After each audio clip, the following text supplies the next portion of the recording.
Yes, friends, once again I am here. This is my third lecture for accounts.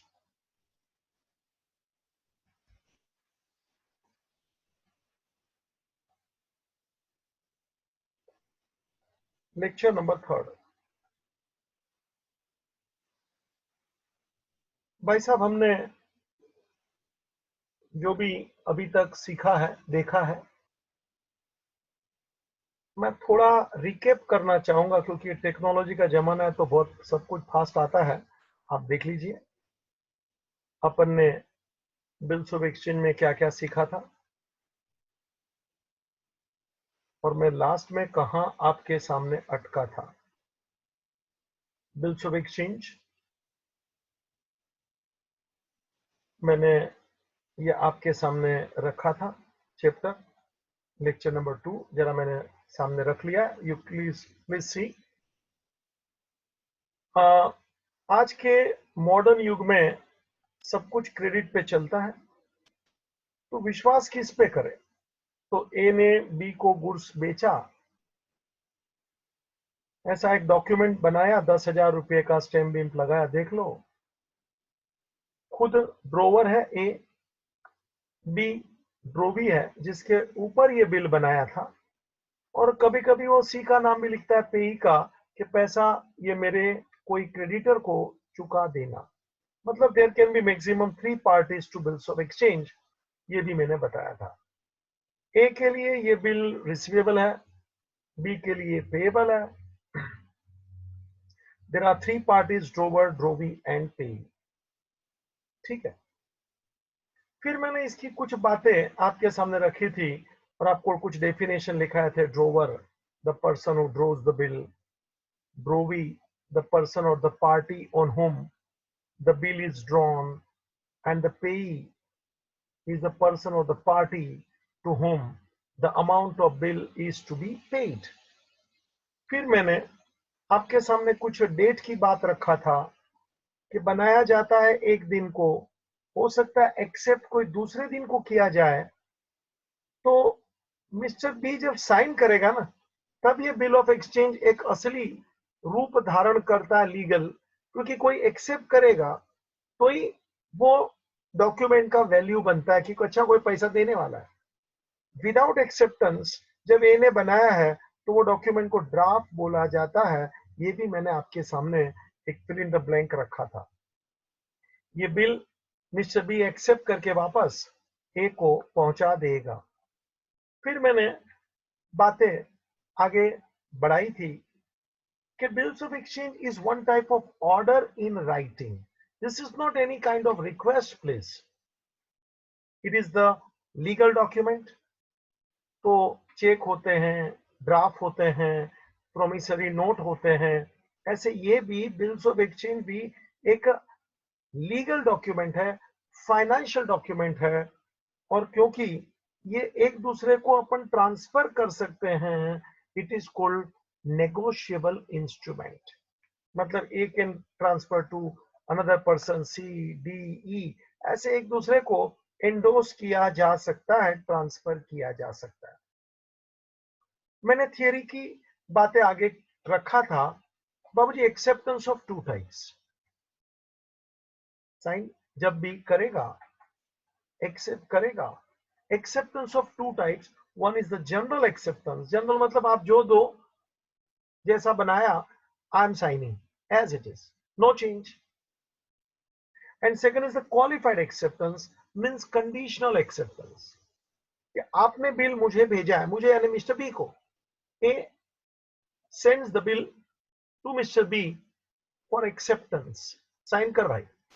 तो B कुछ अपना condition रख सकता है कि इतना पैसा नहीं, इतना पैसा 3 महीना नहीं, मैं 4 महीने के बाद पैसा दूंगा, पुनः पैसा लेने नहीं आना, बाबूजी नागपुर आना, ऐसा कुछ भी लिख सकता है। And he will write the condition, that is called conditional acceptance. आज का असली lecture, lecture number 3, I am starting now. बाबूजी, मुझे आपके सामने रखना है बिल की कुछ बातें, और वह है टाइम और टेन्योर ऑफ बिल।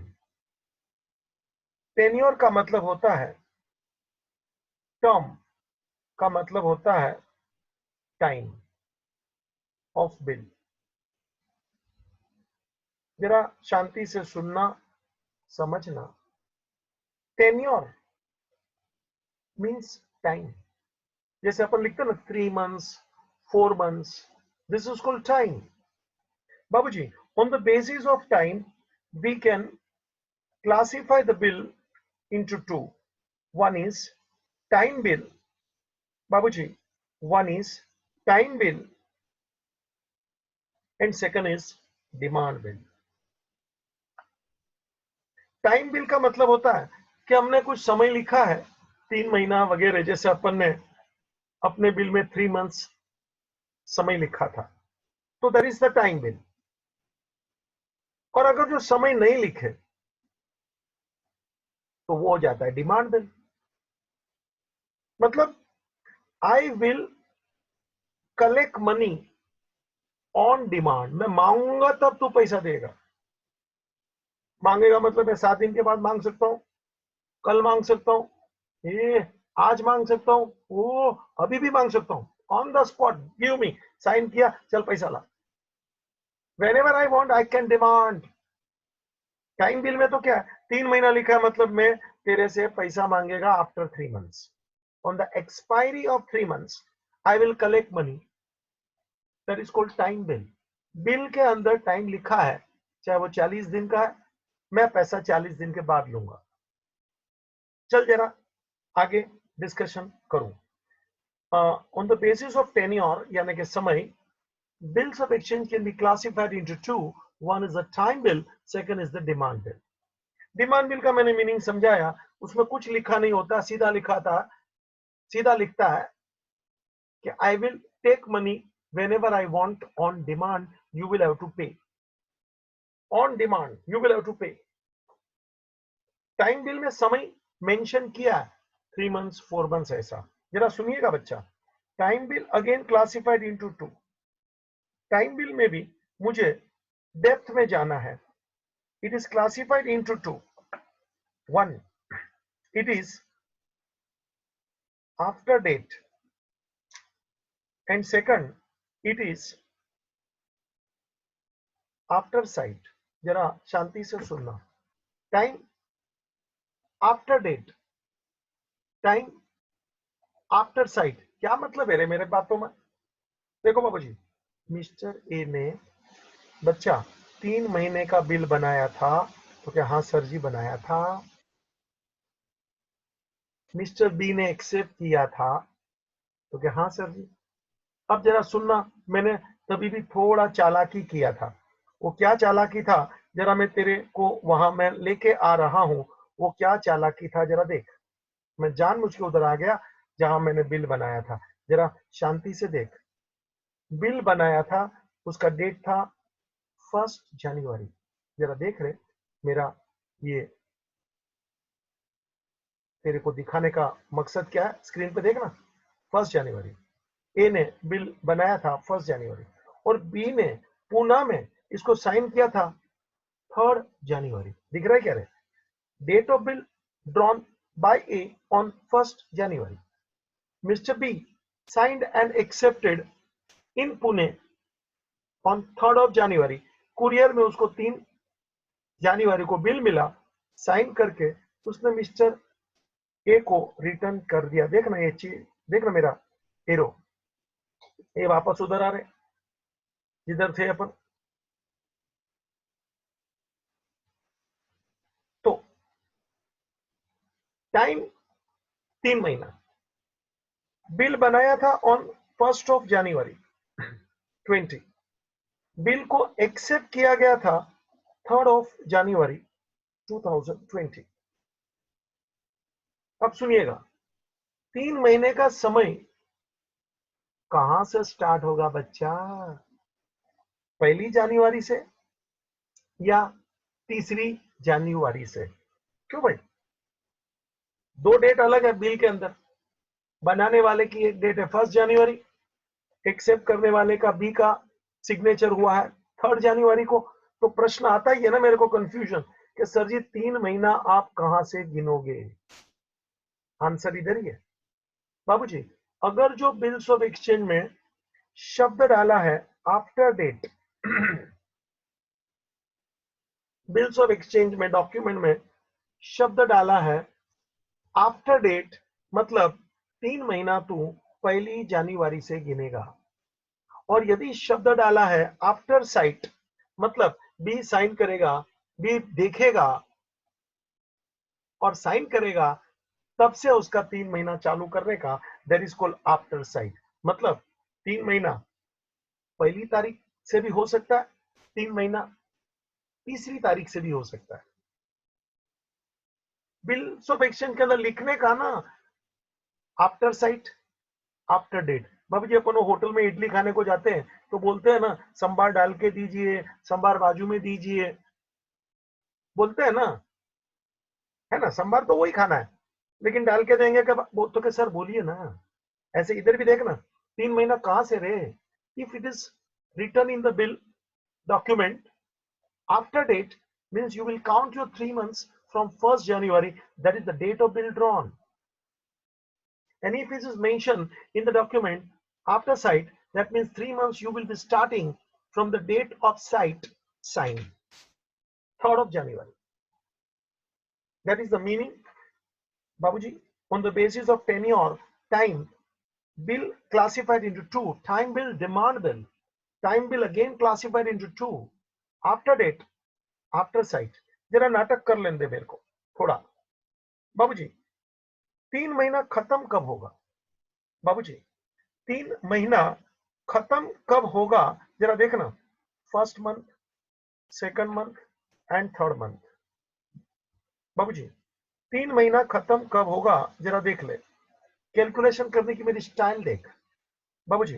फरवरी, मार्च, अप्रैल, देख रहे 3 महीना 1 2 3, ये अप्रैल में 3 महीना मुझे खत्म पकड़ने का भाई साहब। तो जरा देखना ना मेरा नाटक देखना, 1 तारीख से अगर जो 3 महीना गिनू ना तो 1 अप्रैल आता है, और तीसरी तारीख से 3 महीना गिनू ना तो 3rd अप्रैल आता है। लो भाई, हाँ तो आप बोलेंगे सर पैसा अपने को कभी लेने का, देखो ना आफ्टर डेट होएगा ना तो भैया 1 तारीख is the due date,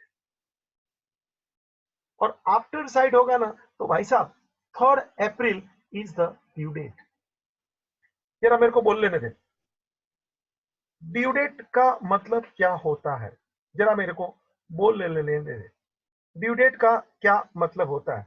due date का मतलब होता है date of maturity, date of maturity. Maturity मतलब पक जाना। पक जाना मतलब ऐसे लेक्चर से पकना, किसी की बातों से पकना, ऐसा नहीं बाबूजी। आपके पेरेंट्स बैंक में एफडी रखते हैं ना, फिक्स डिपॉजिट, तो बराबर ध्यान से उसमें देखना, उसमें आइदर ड्यू डेट शब्द लिखा होता है या तो डेट ऑफ मैच्योरिटी। मतलब ये रसीद एफडी कब पकेगी यानी कब पैसा मिलेगा, वो डेट उन लोग छाप के ही देते हैं एफडी में। जरा देखना बच्चा, that is called date of maturity. मतलब ये एफडी का पैसा अपने को बैंक से कब लेना है तो कि वो तारीख अंदर लिखी है सर जी, गिनने का नहीं है। उन लोग गिन के छाप के देते हैं ताकि जनरल पब्लिक को गिनती करने की जरूरत नहीं है एफडी। तो यहां भी मेरा नाटक चालू है बाबूजी। ड्यू डेट 3 महीने के बाद, तो क्या सर 1 अप्रैल भी आ सकता है, 3rd अप्रैल भी आ सकता है, ट्रू है। So due date means the date of maturity. It is calculated on the basis of expiry of the period. 3 months expired, khatam, either on 1st April or 3rd April, as the case may be. अगर जो after date वाला हिसाब है तो 1 अप्रैल पकड़, और after site वाला example है तो 3rd अप्रैल समझ। अब जरा थोड़ा नाटक और करने दे मेरे को। अगर जो अपन ने बिल्स ऑफ एक्सचेंज में हाइला आफ्टर डेट भी नहीं लिखा है आफ्टर साइड भी नहीं लिखा है, दोनों में से कुछ भी नहीं लिखा है, तो सुन ले मेरा बाबूजी आखिरी बयान। If nothing is mention in the bill then it is always to be considered as after sight. मतलब कुछ नहीं लिखा था तो बाबूजी पैसा तू 3 अप्रैल को ही लेने जाएगा, that is your due date. If nothing is mention बाबूजी तू सांभर डाल के लाने का या अलग लाने का नहीं बोलेगा तो वो वेटर क्या करेगा मालूम है, वो डाल के नहीं लाएगा, बाजू में लाएगा, और तू बोलेगा अरे बाजू में लाया अपने को दे सो, तो डाल देगा हटाक करके तेरे सामने, कुछ नहीं बोलेगा तो सांभर बाजू में ही आता है। उसने पूछा नहीं, तूने बोला नहीं, तो वो सांभर कैसे लाएगा, डाल के नहीं लाएगा, बाजू में लाएगा, सिंपल। इधर भी रे बिल्स ऑफ एक्सचेंज में रे time bill it is after date और आफ्टर साइट नहीं लिखा है तो please consider this as after site.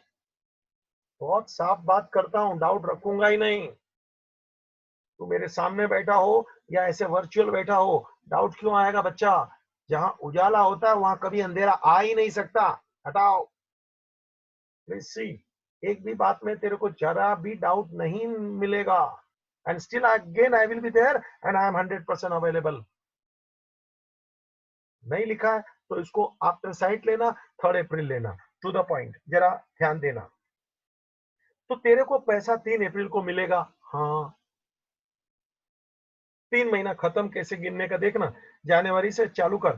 कैसा चालू करने का, जनवरी है ना तो नेक्स्ट महीना से गिनने का, फरवरी, ऐसा मार्च अप्रैल, जनवरी है ना तो जनवरी बोलने का नहीं, स्टार्ट इन दिस वे, फरवरी 1, मार्च यानी दूसरा, अप्रैल यानी तीसरा, गिनने का स्टाइल पकड़, स्टार्ट विथ नेक्स्ट मंथ, और फिर जो डेट है वो पकड़ ले, 3 अप्रैल देख ले, आफ्टर साइट वाला हिसाब पकड़ा। This is the due date. So due date means the date of maturity. It is calculated on the basis of expiry of the period mentioned in the bill. जो पीरियड लिखा होगा 2 महीना 4 महीना ऐसा गिनने का, जैसे अपन ने गिना और 2 डेट आया देख, 1 अप्रैल 3 अप्रैल, और कुछ नहीं बोले तो बिल को आफ्टर साइट लेने का और 3 अप्रैल पकड़ने का। अभी मैं आगे चल रहा हूं, तो पैसा 3 अप्रैल को मिलना चाहिए, हाँ पैसा 3 अप्रैल को मिलना चाहिए, हाँ बाबूजी। लेकिन हिंदुस्तान में मैंने कहा था ना नेगोशिएबल इंस्ट्रूमेंट एक्ट है, वो 1881 वाला याद आया क्या? Negotiable instrument act, negotiable instrument,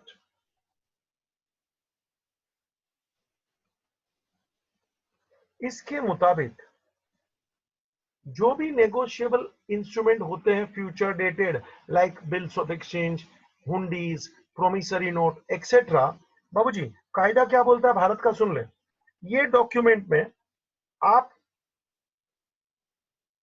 जिससे पैसा लेना है ना उसको 3 days ऑफ ग्रेस, उसको 3 दिन का मोहलत और दीजिए, एक्स्ट्रा क्रेडिट 3 दिन का दीजिए।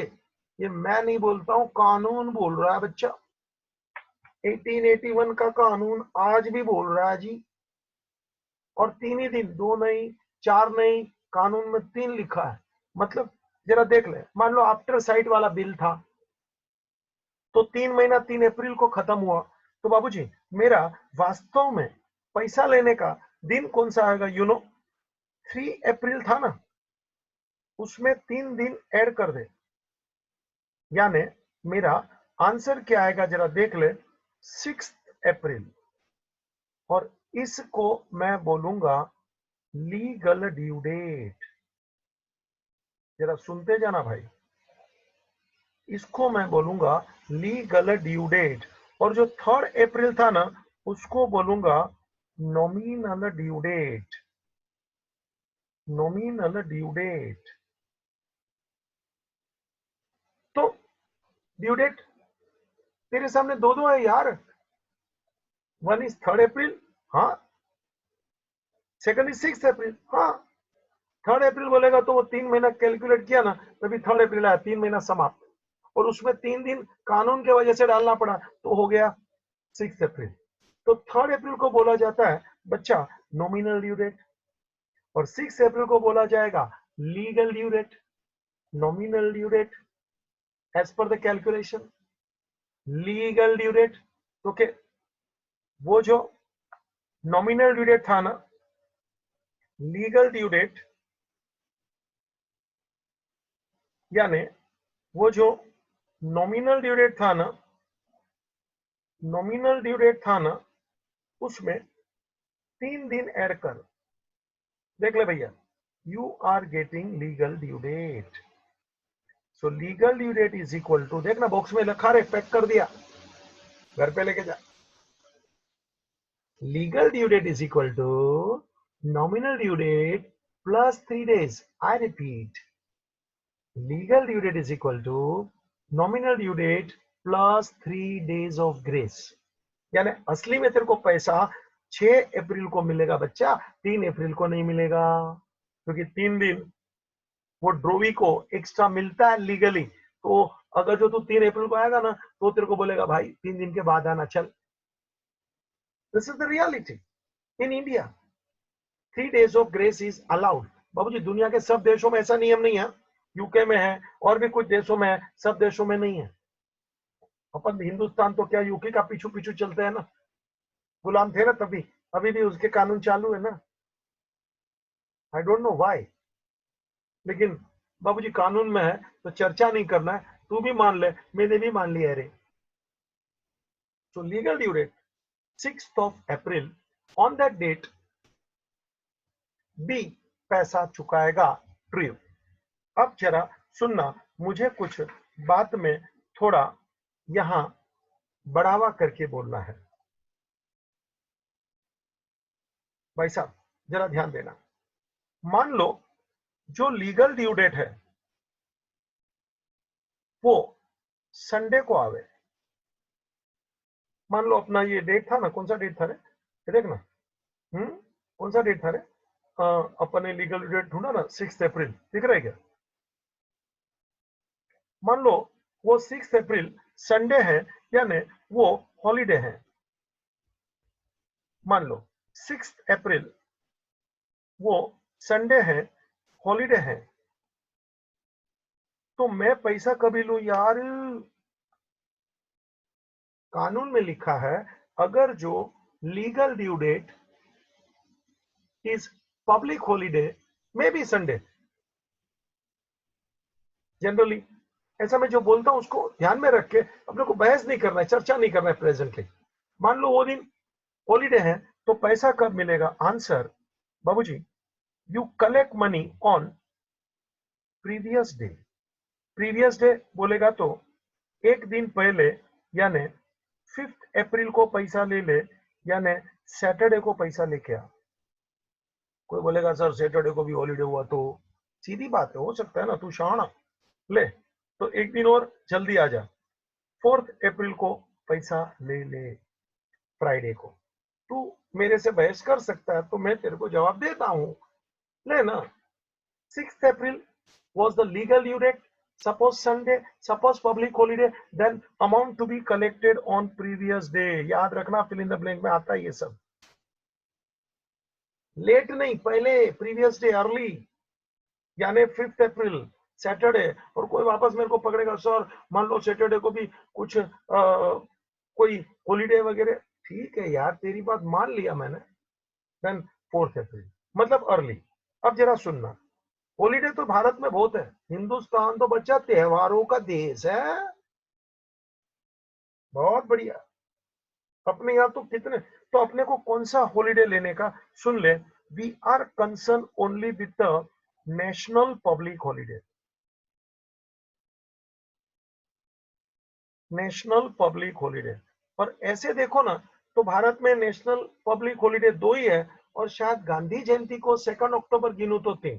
तो ऐसे नेशनल हॉलीडे कितने हैं? तो 26 जनवरी नेशनल पब्लिक हॉलीडे, 15 अगस्त, और यदि तेरे को गिनना है तो, शायद गिनना है तो 2 अक्टूबर। एक बार बोर्ड में इसका भी धमाल हुआ था रे, गिनना चाहिए कि नहीं गिनना चाहिए, लास्ट में उन लोग ने गिना था और फिर बोला था गिने तो भी सच्चा दो, नहीं गिने तो भी सच्चा दो। चलता है यार, मेरे पास वो पेपर सब अभी पड़े हैं फाइल में, क्योंकि लीगल ड्यू डेट उन्होंने ऐसा कैलकुलेशन करके दे दिया 2 अक्टूबर। लेकिन हकीकत में हिंदुस्तान के बाबूजी गांधी जयंती भी तो अपने नेशनल पब्लिक हॉलिडे में भी आने लगे हैं, तो ये चर्चा का विषय है। और मेरे हिसाब से 2 अक्टूबर को भी यार अपने राष्ट्रपिता है, कुछ तो मान रखिए, है ना। ठीक है, गिनो नहीं गिनो, लेकिन गिन लेना। To the point, you will consider only national public holiday maximum 3, ज्यादातर तो मेरा हिसाब 2 पे भी अटक जाता है, चलेगा। फिर भी गांधी जयंती को ले लिया, maximum 3 are the national public holiday. मतलब ये हुआ national public holidays 3 only I said. मतलब ये हुआ बाबूजी क्रिसमस नहीं लेना, दिवाली मत लेना, ईद मत लेना, होली मत लेना। मतलब I am not concern with the religion holidays और the social holidays, I am just concern with national public holiday. मतलब इसमें से अगर जो ये तेरा लीगल ड्यू डेट है ना, तो तू 1 डे अर्ली लेगा, मतलब 26 January is the legal due date, तो तू इसका 25 जनवरी लेना रे, 15 अगस्त का तू 14 अगस्त लेना रे। और 2 अक्टूबर यदि तू गिन रहा है नेशनल पब्लिक हॉलिडे, तो 1 October is your legal due date, 1 day early.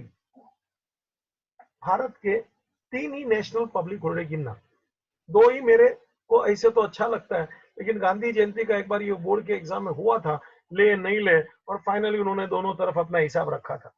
और ठीक है ना, मेरा मुद्दा था नेशनल पब्लिक हॉलिडे होवे उसको ही ध्यान में लेना, होली क्रिसमस वगैरह नहीं।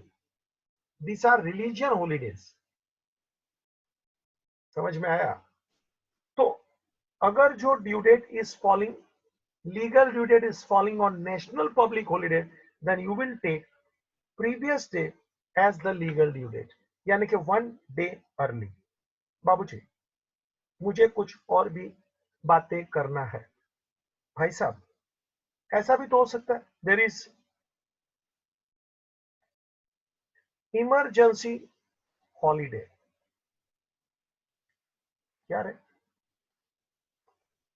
National public holiday? तो सबको मालूम है 26 जनवरी आएगा, छुट्टी होगा, 15 अगस्त छुट्टी है वगैरह। अभी मैं कुछ इमरजेंसी हॉलीडे बोलता हूं, मतलब अचानक कुछ घटना घट जाए, फॉर एग्जाम्पल सुनामी आ गया, तूफान आ गया, जोरदार बारिश हो गई। मुंबई में तो बाबूजी जबरदस्त बारिश होती है, और जब तक 1-2 दिन ऐसा जबरदस्त बारिश होकर छुट्टी नहीं मिले ना, तब तक अपने को फीलिंग नहीं आता है बारिश चालू है, बारिश है ऐसा। पर अपन भी वो समझ रहे हैं कि अपना 1-2 छुट्टी तो बनता है, आदत हो गई है ना, खून में। छुट्टी तो लेने का अपने को किसी ने सिखाया नहीं है, वो अपने आप आ गया है। मुद्दे की बात पे आ रहे, इमरजेंसी हॉलीडे, जोरदार तूफान आ गया, जोरदार बारिश, धरती कंप आ गया, अर्थक्वेक, तो गवर्नमेंट बोलता है भैया 2 दिन छुट्टी। इमरजेंसी हॉलीडे, मान लो अपना जो ड्यू डेट था ना 6 अप्रैल, और उस दिन इमरजेंसी हॉलीडे आ गया रे, पैसा लेने को जाने का था। अभी संडे मंडे की मैं बात नहीं कर रहा हूं please. 6 April was my legal due date, जैसे अपन ने गिना, और ये दिन मान लो इमरजेंसी हॉलीडे हो गया, तो answer you will collect money on the next day. Next day बोलेगा तो 7 अप्रैल। और फिर कोई मेरे को उत्साहेगा कि सर मान लो 7 अप्रैल को संडे हुए, वो दिन अपना हॉलीडे हुए, तो बच्चा 8 अप्रैल। यहाँ अपने को नेक्स्ट नेक्स्ट जाना है, वहां मैंने तेरे को सिखाया ना, वहां प्रीवियस प्रीवियस लेना है। 6 का 5 बताया, 5 का 4 बताया, देखा क्या, प्रीवियस। और यहाँ तेरे को नेक्स्ट पे जाना है बच्चा, जब भी इमरजेंसी हॉलीडे आवे तो। देयर वाज डेथ ऑफ बाला साहेब ठाकरे, बाबूजी मैं आपको बता दूं, ऑन 17 अप्रैल 2012। और फिर उसको अचानक, डेथ तो अचानक ही होना है, and that was considered as holiday, emergency holiday. तो जिसको वो 17 नवंबर को पैसा लेना था बाबूजी, 18 नवंबर को पैसा लेना पड़ेगा। तो emergency holiday, in that case next day will be considered as the legal due date. भाई साहब, मुझे कुछ कैलकुलेशन भी तुझे सिखाना है, थोड़ी बातें और करना है, लेकिन उसके पहले तू थोड़ा लिख लेगा, ये मैं चाहूंगा। बाबूजी, थोड़ा लिख ले जो मैं तुझे लिखवाना चाहता हूं। Please take down for few minutes. Take down. जरा ये चित्र देख तू बोर्ड पे, टेन्योर और टर्म्स और टाइम बिल ड्रॉ कर दो जैसे मैंने लिखा है नोट में, आराम से। Time bill divided into two, ये रिवीजन भी हो जाएगा, थोड़ा लिखने का भी हो जाएगा। थियरी है बच्चा, करना पड़ेगा। हाँ, और ये सब याद भी रखना पड़ेगा क्योंकि ये सब जरूरी है। बाबूजी, 15 मार्क का एक्सपेक्टेड ऑब्जेक्टिव मैं मान के चल रहा हूँ, पेपर स्टाइल अभी तक नहीं आया, आ जाएगा। ऑब्जेक्टिव होना ही है ना। टाइम बिल, डिमांड बिल अपन ने 3 महीने का लिया था, therefore time bill again you show after date after sight. जरा बनाते जा ऐसे चित्र जैसे मैंने बनाया, देख ले तो। आफ्टर डेट आफ्टर साइट, और फिर देख मैंने ड्यू डेट कैसे ढूंढा। 3 मंथ, जरा नाटक करे तू भी, ऐसा गिन तो 1 2 3, फरवरी मार्च अप्रैल। और देख मैंने दोनों ड्यू डेट लिखा, 1 अप्रैल भी लिखा और 3 अप्रैल भी लिखा। अगर जो आफ्टर डेट है तो 1 अप्रैल, और आफ्टर साइट है तो 3 अप्रैल। समझ गया ना?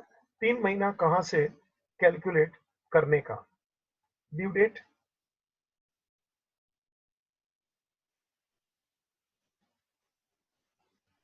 Due date is also known as date of maturity.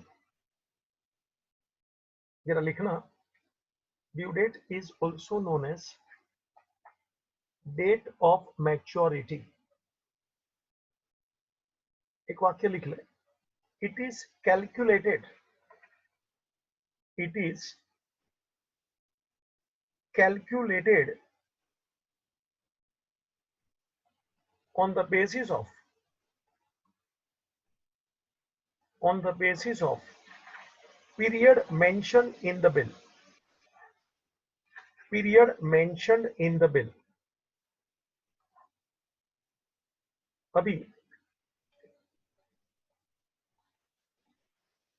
आगे लिख, नॉमिनल ड्यू डेट, हेडिंग मारना, nominal due date.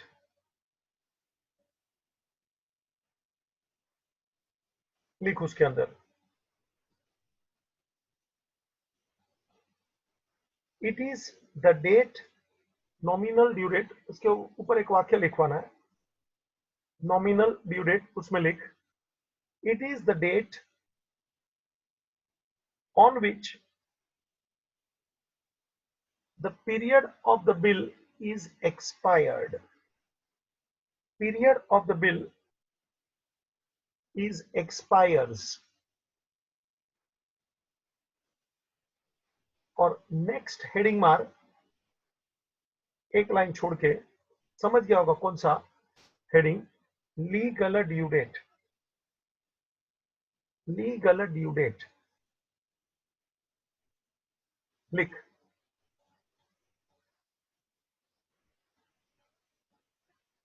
Legal due date is calculated, legal due date is calculated by adding 3 days of grace in the nominal due date, by adding 3 days of grace in a nominal due date।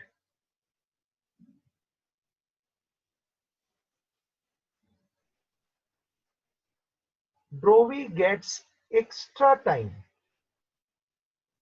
Drovey gets extra time legally, and therefore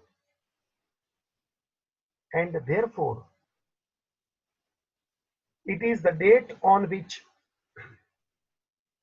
and therefore it is the date on which payment is to be made। It is the date on which payment is to be made.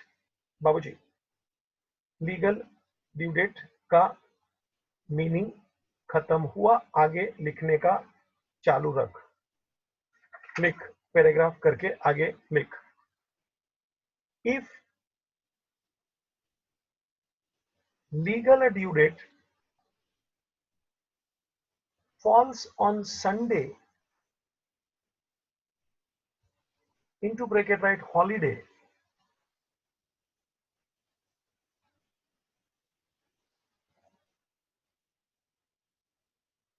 or falls on national public holiday, falls on national public holiday. Continue please. Then previous day, then previous day is to be considered as the legal due date. Previous day is to be considered as legal due date. अब जरा मैंने जो board पे लिखा ना, लिख दो. Legal due date is equal to Sunday holiday, फिर देख 6 अप्रैल संडे हॉलीडे, आगे लिख प्रीवियस डे. जरा देख ना सामने दिख रहा है ना. Therefore 5th April Saturday is the legal due date. और मान लो ये भी तू बोलेगा कि कोई कारण से हॉलीडे है, मान लो ऐसा नक्की किया गया, तो आगे और आजा 4 अप्रैल. मतलब चर्चा मत कर, प्रीवियस डे ये शब्द पकड़ ले.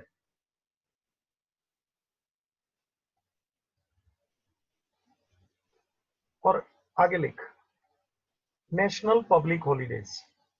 3 नेशनल पब्लिक हॉलीडेज मैंने तेरे को बताया, लिख ले. लिख तो हेडिंग मार नेशनल पब्लिक हॉलीडेज. फर्स्ट 26 जनवरी. अगर जो लीगल ड्यू डेट तेरा ये है तो इसके जगह पे तू लीगल ड्यू डेट किसको लेगा? 25 जनवरी. देख मैंने लिखा है. सेकंड 15 अगस्त, तो इसकी जगह पे लेगा 14 अगस्त. थर्ड 2 अक्टूबर, गांधी जयंती है भैया, तो लेगा 1 अक्टूबर. मतलब नेशनल पब्लिक हॉलीडे होवे तो प्रीवियस डे लेने का. एक बात हो गई, एक लाइन छोड़, हेडिंग मार इमरजेंसी हॉलीडे. इमरजेंसी हॉलीडे, जरा मीनिंग लिख ले इसका. Emergency holiday, in case there is बंद. हिंदुस्तान में बंद भी तो बहुत होता है जी. पॉलिटिकल पार्टी ने बंद कराया ना, उसने बंद कराया ना, ये मोर्चा ने, ये आंदोलन. हिंदुस्तान का तो आप इतिहास देख लो, आपको समझ में नहीं आएगा इसमें से क्या मिल रहा है. इन केस ऑफ बंद बाय एनी पॉलिटिकल पार्टी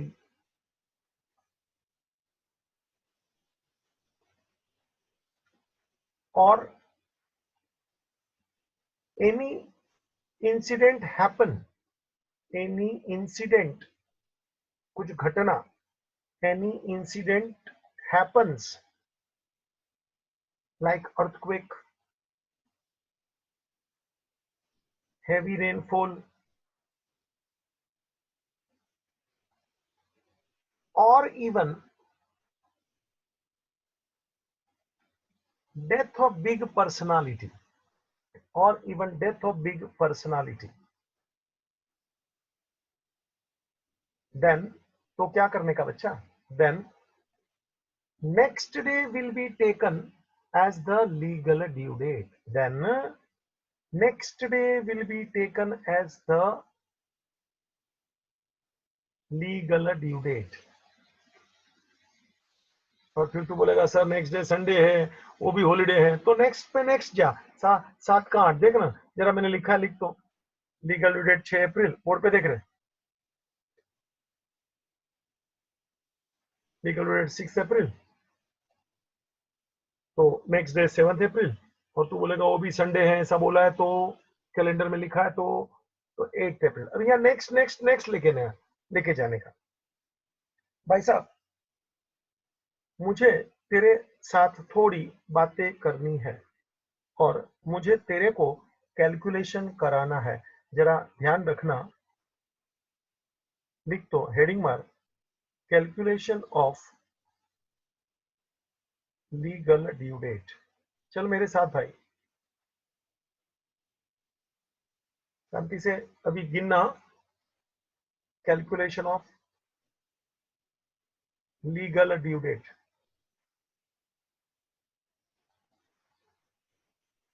जरा अभी एग्जाम्पल दे रहा हूं और तू आंसर देने का। फर्स्ट, बाबूजी मैं जो बोलता हूं लिखते जा साथ में, वी आर डूइंग टुगेदर। चल लिख, 5 अगस्त 20 प्लस 3 मंथ्स। लिख रहे, 5 अगस्त प्लस 3 मंथ्स। चल भाई, लीगल ड्यू डेट कौन सा आएगा, गिन तो। अगस्त है ना, तो 3 महीना गिन तो। कैसे गिनने का, सितंबर, अक्टूबर, नवंबर। देखा क्या, अगस्त के बाद 3 महीना पकड़ रहे, 1 2 3, सितंबर, अक्टूबर, नवंबर। दिखता है क्या रे, मैं लिखता हूं तेरे सामने। तो अगस्त के बाद 3 महीना कैसे आएगा, start with the next month. अगस्त है ना, start with the next month, सितंबर, अक्टूबर, नवंबर। डेट सेम पकड़, 5 नवंबर। बच्चा देख तो 20, ये आ गया तेरा नॉमिनल ड्यू डेट।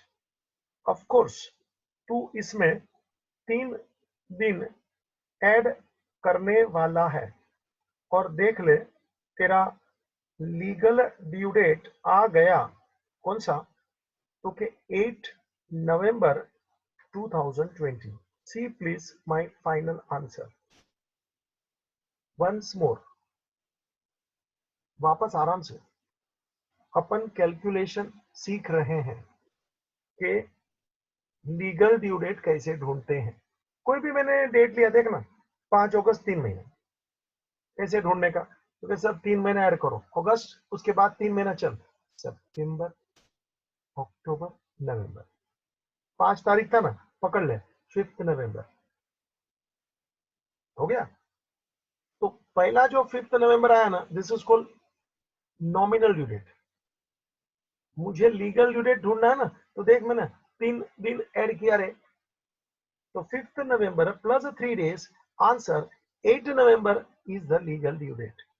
चल जरा थोड़ा कैलकुलेशन और करना है, मेरे साथ रहे। एग्जाम्पल नंबर 2, थोड़ा तकलीफ दूंगा तेरे को धीरे धीरे। एग्जाम्पल नंबर 2, चल लिख, 28 अप्रैल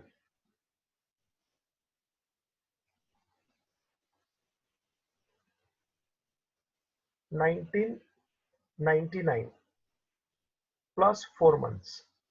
अरे 28 अप्रैल प्लस 4 मंथ्स, अभी अप्रैल से 4 महीना पकड़। चल अप्रैल 4 महीना बोलेगा तो 1 2 3 4, अप्रैल, मई, जून, जुलाई, अगस्त।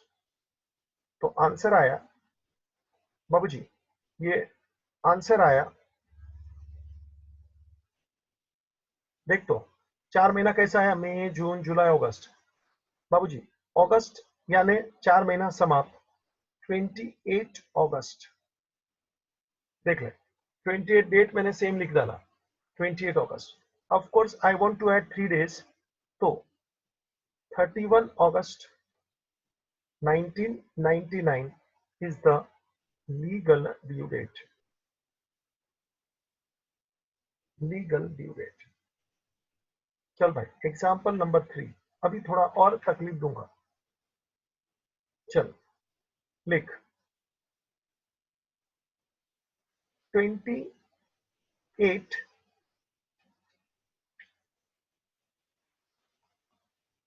अक्टूबर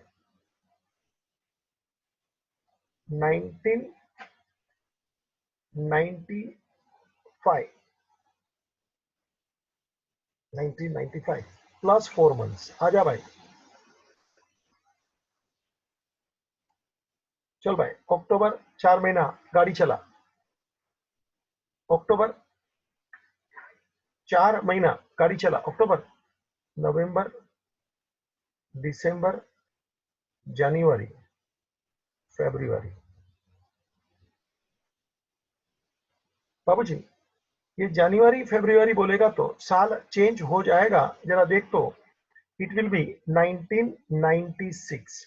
ये दोनों 1995 में आते हैं। जरा साल को संभालना, मतलब अपना ड्यू डेट कब आएगा जरा देख। फरवरी 4 महीना समाप्त ना, नवंबर, दिसंबर, जनवरी, फरवरी। 4 महीना फरवरी में गया तो डेट 28 फरवरी। हाँ, मगर याद रखना 96। अब जरा समझना, मैंने फरवरी में तेरे को उतारा है जानबूझ के। पहला सवाल, फरवरी 96 तो लिख दिया, 3 दिन ऐड कर बच्चा, ग्रेस डेज। भाई साहब, तो 28 फरवरी, जरा देखना, थोड़ा मेरा नाटक देखना। 28 प्लस 3 बोलेगा तो 31 फरवरी। हाइला, मैं तो ताजुब में आ रहा हूं। फरवरी 31, हाइला, ऐसा होता है क्या? हाँ? 3 दिन ऐड किया तो 31 पे ही गया ना। कैलकुलेशन तो सही है भैया, लेकिन तेरे को थोड़ा याद दिलाऊं, फरवरी में कभी 31 डेज नहीं होते बच्चा। फरवरी एक ऐसा मंथ है ना, उसमें या तो 28 डेज होते हैं या तो 29 डेज होते हैं। हाँ, नॉर्मली फरवरी में 28 डेज होते हैं, मगर यदि वो लीप ईयर है ना, लीप ईयर समझता है ना, जिसमें 366 दिन होते हैं, 366 डेज, यानी साल में नॉर्मली तो 365 दिन होते हैं, बट 1 डे मोर हर चौथे साल में। बाबूजी, साल में एक दिन ज्यादा होता है, यानी 366 दिन होते हैं, 366 डेज। ये पृथ्वी का ऐसा चक्कर लगाता है, क्या मालूम कैसा होता है। तो चौथे साल में एक दिन ज्यादा ले लेता है पृथ्वी घूमते घूमते। आप लोग भी कभी लंबा चक्कर चलाते हो ना, कॉलेज से सीधे घर में थोड़ी जाते हो, कोई फ्रेंड के घर पे चले जाते हो, बर्थडे था और लेट आ रहे हो। तो पृथ्वी को भी 4 साल में थोड़ा लंबा घूमने का है। हाँ, चौथे साल में 366, 366 days, and that extra day falls in February, and therefore leap year, you will find 29 days in February. प्रश्न फिर आता है, लीप ईयर यानी 366 डेज सर माना, लेकिन कौन सा साल लीप ईयर होगा ये भी याद कर। The year which is divisible by 4, divisible by 4 is called leap year. जरा देख तो, अपना साल इधर 1996 है, तो क्या 1996 को क्या तू 4 से डिवाइड कर सकता है क्या? करके देखने का, शर्माता क्यों? 4 से इसको डिवाइड करके देख, देखना 1996 डिवाइडेड बाय 4, 4 4 जा 16, 3 बज गया, 4 9 जा 36, तो मुझे 3 बज गया, ऊपर से 6 आया, 4 9 जा 36। लो भाई, 0 आ गया। मतलब इसको मैं 4 से डिवाइड कर सकता हूं क्या? तो क्या हाँ सर जी कर सकते हो, कोई भी फ्रैक्शन में नहीं आता है तो इसको डिविजिबल बाय 4 बोलेंगे। तो मुझे इतना ही बोलना है जी, 1996 is the leap year, 1996 is the leap year, क्योंकि इसको 4 से मैंने डिवाइड करके दिखाया, देख तेरे सामने है। मतलब फरवरी में कितने दिन होंगे बच्चा? 29 डेज। लीप ईयर में फरवरी में 29 डेज होते हैं। ये क्यों मत पूछिए बाबूजी, पूरा का पूरा इतिहास, ये जो कैलेंडर वगैरह तो देखेगा ना, मालूम पड़ जाता है। ऐसा अपन गिनते थे ना बचपन में, मालूम है क्या? जनवरी, फरवरी, मार्च, ऐसा हमको सिखाया था रे, तुमको सिखाया क्या? ये ऐसा ऊपर आएगा ना, ऐसा ऐसा ऊपर आएगा ना, तो इसको 31 31 31 बोलने का, और ऐसा नीचे आएगा ना, है नीचे आएगा ना, इसको 30 बोलते हैं। तो जनवरी 31, फरवरी की बात बाद में करते हैं, मार्च 31, अप्रैल 30, मई 31, जून 30, जुलाई 31, अगस्त ऑल्सो 31, जुलाई भी ऊपर, अगस्त भी ऊपर, तो जुलाई अगस्त दोनों में 30 30 31 31 है, 31 31, ऐसा जो नीचे आएगा 30। अच्छा, और फरवरी में या तो 28 डेज होते हैं या तो 29। अपनी बात करना, ये लीप ईयर है भाई साहब, तो फरवरी में 29 डेज ले ले, ठीक है। चल, अपना कैलकुलेशन अधूरा है रे, अपन उधर फालतू मैंने गिन के रखा, देख तो फरवरी 31 1996, तो कि सर फरवरी में 31 दिन होते नहीं है, भले ये लीप ईयर है, फिर भी फरवरी में तो 29 आएंगे। तो चल ना जरा नाटक आगे खेलता हूँ। वो 31 फरवरी मैंने जो लिखा था ना 96, तो फरवरी में तो कितने दिन होते हैं? खाली 29, लीप ईयर है इसलिए। तो 31 में से 29 मैंने इधर डाल दिया रे, देखना मेरा कैलकुलेशन का स्टाइल। तो 31 में से 29 इधर डाल दिया, मतलब 2 दिन बचा ना, 29 February is the last day of the February, तो 2 दिन बचा ना, क्योंकि अपना ऊपर 31 बोला ना, तो 2 दिन जाएगा बाबूजी, 2 days will fall in month of March, मतलब मेरा आखिरी answer 2nd of March 1996 is the legal due date. मुझे जरा वापस बोलना है, क्योंकि थोड़ा लीप ईयर का चर्चा था। जरा आ रहे वापस, वंस मोर मेरा एग्जाम्पल देख, थर्ड, अपने को लीगल ड्यू डेट ढूंढना है। देखना मैंने जो एग्जाम्पल लिखा, 28 ऑफ अक्टूबर 95 प्लस 4 मंथ्स, अक्टूबर से 4 महीना, नवंबर, दिसंबर, जनवरी, फरवरी, डेट वही 28, तो 28 फरवरी 96 आ गया मैं, प्लस 3 दिन, तो 31 फरवरी 96 आ गया। अभी तक कोई कैलकुलेशन में गलती नहीं है, लेकिन मेरे को झटका कहाँ लगा, क्योंकि फरवरी में तो 31 कभी नहीं होता है, तो फरवरी में कितना होता है, तो कि या तो 28 होता है या तो 29 होता है, वो भी लफड़ा वाला मैंने जानबूझ के मंथ लिया है फरवरी, तो 28 नॉर्मली होता है, और 29 कब होता है? When it is a leap year, the year with 366 days is called leap year बच्चा। तो अभी कौन सा साल लीप ईयर, ये भी मेरे को नहीं मालूम है, तो सर जी the year which is divisible by 4 is called leap year. तो अपना साल 1996 है, 4 से डिवाइड करके देख डिवीजन होता है क्या, तो क्या हाँ होता है, देख ले एग्जैक्ट डिवीजन हो गया, मतलब 1996 इज द लीप ईयर। देख भाई, मतलब उसमें 29 दिन होंगे फरवरी में, क्योंकि 96 लीप ईयर है, तो फरवरी में 29 दिन, वरना फरवरी के 28 पकड़ना। अच्छा, अभी अपना कैलकुलेशन पे आ जा। अपन 31 फरवरी को खड़े थे ना, तो जरा देखना, 31 फरवरी को खड़े थे ना, तो मैंने उसमें से फरवरी के 29 दिन हटा दिए, क्योंकि फरवरी 29 दिन है, क्योंकि 96 लीप ईयर है, तो फरवरी के 29 दिन ले लिए। 31 में से 29 इधर गया रे, 2 दिन इधर आया रे, मतलब फरवरी के बाद में रे, मार्च में रे। हाँ, तो 2nd March is the legal due date.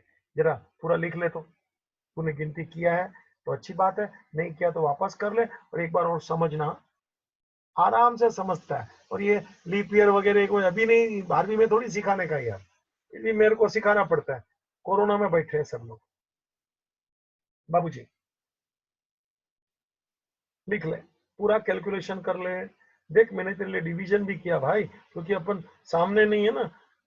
ऐसे मैं तेरे को बताऊं, 2000 का साल है ना लीप ईयर है, लिखते जा, सुनते जा, 2000 का साल है लीप ईयर है, तो उसके बाद में देख 2004 लीप ईयर, 2008, चार चार बढ़ाते जाना, 2004, 2008, 12, अभी का चल रहा है 2020, फिर आएगा 24, 28, चार चार चार चार बढ़ाते जा। 2000 इज द लीप ईयर, और मेरा यहाँ 96 था, वो भी देखने का। मैंने भी क्या छानपट किया था मालूम है, पहले 2 महीने ना 95 में आए थे, क्योंकि मैंने स्टार्ट है ना ड्यू डेट 95 से किया था और 4 महीना खत्म होता है 96 में। तेरे को तकलीफ देने में मुझे थोड़ा मजा भी आता है। ले चल गिनती कर बराबर। Yes please take down.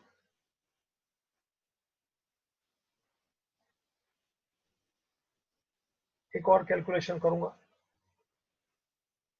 Leap year का बाजा क्लियर बजा दिया हूं। कोई भी बच्चे को कंफ्यूजन 100% नहीं रहेगा। बड़े आराम से पढ़ाता हूं। देखना 31 को कैसा तोड़ा, 29 एंड 2 यानी 31। अगर जो यहाँ फेब्रुवरी के 28 होते हैं तो ऐसा लिखने का 28 + 3।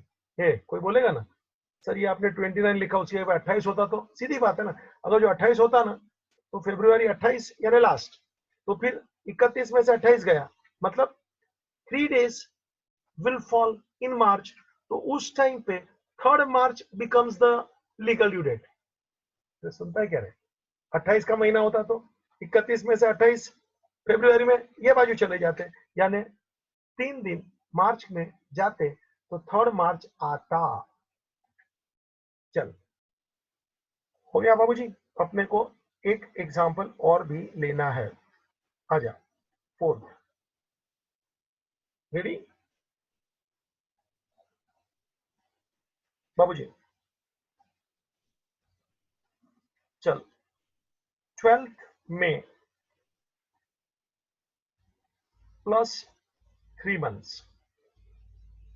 साल का कोई मतलब नहीं है, नहीं लिया तो नहीं लिया, चलना भाई। चल रहे तू करना, स्टार्ट कर, कैलकुलेट कर ड्यू डेट। आजा पहले तो 3 महीना गिनना है रे।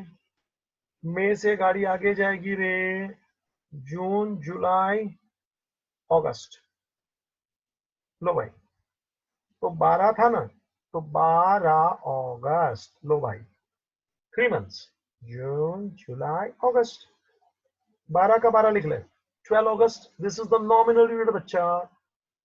Add 3 days, 15th August is the legal due date। सावधान, गिनती देख। 15 अगस्त, हाँ 12 + 3 3 days, 15 अगस्त लीगल ड्यू डेट। हाँ मगर सावधान, क्या सावधान? लीगल ड्यू डेट 15 अगस्त को आया बच्चा, ये तो नेशनल पब्लिक हॉलीडे है रे।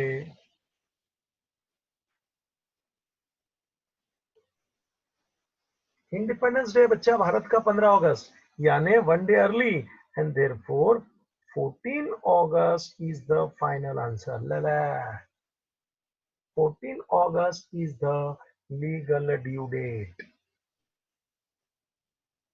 समझ में आ रहा है? 15 अगस्त लाया ना मैं जानबूझ के, तो हॉलीडे है, तो बच्चा 14 अगस्त अपने को लेने का। थोड़ा कैलकुलेशन और भी कराना है, ज्यादा तेरे को तकलीफ नहीं देना है, आराम से। यहां मैं रुकता हूं। आज का लेक्चर का थोड़ा रिकेप कर लेते हैं। आज मैंने क्या सिखाया जरा देख ले। लेक्चर नंबर 3 पहले क्या सिखाया जरा देख रहे। लास्ट 2 मिनट तेरे से बात कर रहा हूं, मजा ले। Bill of exchange we can classify on the basis of time into two: time bill, demand bill। Demand bill का मतलब मैं मांगूंगा तब पैसा लूंगा, अब भिजला ऑन द स्पॉट ला, ऐसा भी बोल सकता हूँ, नो 4 दिन 7 दिन के बाद में। और time bill means I will collect money on expiry of the time is called time bill। demand bill means I will collect money whenever I want। मैं जब मांगू तू पैसा दे, डिमांड बिल। जब टाइम बोलता हूं तो उसमें जरा 2 चीज है, आफ्टर डेट आफ्टर साइट। क्योंकि बिल कभी कभी बनता 1 तारीख को है और वो साइन करने का जो ड्रोवी का है ना वो शायद दूसरे तारीख को हो सकता है जी। तो 3 महीना यानी कि पीरियड कहां से गिनने का, उसके लिए भी मैंने बात रखा। अगर जो आफ्टर डेट है तो बिल जब बना है तो वहां से 3 महीना गिन, और आफ्टर साइट है तो उसने साइन किया तब से 3 महीना गिन। मतलब तेरे सामने 2 ड्यू डेट आया देख, 1 अप्रैल 3 अप्रैल। This are 2 due dates in front of you as per the calculation of the period expired is called nominal due date। 1 April 3 April. Due date का एक नाम और है डेट ऑफ मैच्योरिटी। बाबूजी ड्यू डेट का मतलब the date on which we shall collect money, that is called due date. अब मैंने और यहां बात शुरू कर दिया बाबूजी। Due date of two types, one is the nominal due date, second is the legal due date. गिनती करेंगे ड्यू डेट आएगा, that is called nominal due date, 3 महीना 4 महीना ऐसा। और लीगल ड्यू डेट मतलब 3 दिन ऐड कर, that is called legal due date. और फिर मैंने ये बताया if the legal due date falls on Sunday और public holiday, then please remember the word previous day will be taken as the legal due date. Previous यानी early, 6 तारीख था ना तो 5 तारीख ऐसा मतलब होता है, 1 डे अर्ली। बाबूजी नेशनल पब्लिक हॉलीडे मैंने 3 गिना दिए, 26 जनवरी, 15 अगस्त, 2 अक्टूबर। If this date are the legal due date then you take 1 day previous. 26 जनवरी का 26 जनवरी का 25 जनवरी, 15 अगस्त का 14 अगस्त, 2 अक्टूबर का 1 अक्टूबर, 1 डे अर्ली। नेक्स्ट टॉपिक मैंने ये लिया emergency holiday. All of a sudden अचानक कोई बंद आ गया, कोई धरतीकंप हो गया, कोई लीडर का डेथ हो गया, तो उस दिन को हॉलीडे गवर्नमेंट ने डिक्लेयर किया। और उसी दिन को अपना लीगल ड्यू डेट आता था यार, तो सर अभी एक दिन के बाद में पैसा लेना next day. In case of emergency holiday you will collect your money 1 day late, next day. अपना मान लो लीगल ड्यू डेट 6 अप्रैल था ना तो 7 अप्रैल, और फिर कोई मेरे को काटेगा कि सर ये दिन मान लो संडे है तो 8 अप्रैल। अभी नेक्स्ट चलने का कैलकुलेशन का स्टाइल सिखाया, 3 महीना कैसे गिनने का, always with the next month to start with. एक गिनती ध्यान रख, 3 दिन ऐड करने का, और तेरे को एग्जांपल सिखाया। लास्ट में मैंने फिर तेरे सामने फरवरी का बात रखा, स्पेशली लीप ईयर किसको बोलता है वो बताया। The year which is divisible by 4 is called leap year. और फिर एक एग्जांपल और लिया जिसमें legal due date public holiday आया 15 अगस्त, then 14 August was taken as the legal due date. बाबूजी यहाँ मैं रुकता हूँ, विराम देता हूँ ये लेक्चर को। अगला लेक्चर चलता रहेगा, प्लीज एंजॉय। एंड प्लीज जब भी बैठो तो शांति से बैठने का, थोड़ा ऊपर वाले का नाम प्रार्थना लेके बैठने का, ताकि अपने को जरा अच्छा लगता है। खा पी के बैठने का, बीच में पानी पीना, ये सब बाबूजी अच्छा नहीं है। आपका फोकस मेरे लेक्चर में रहे ना, वो चीज ध्यान में रख के बैठना, ताकि अपने को ही मालूम है अपना कितना ध्यान है नहीं है। ये क्वालिटी लेक्चर है बाबूजी, एक भी शब्द मैं यहाँ वहां नहीं होने दूंगा। ओनली द कंडीशन शांति से बैठ जा, भले कुछ भी टफ हो। It is my responsibility to make it simple, that's it. Thank you.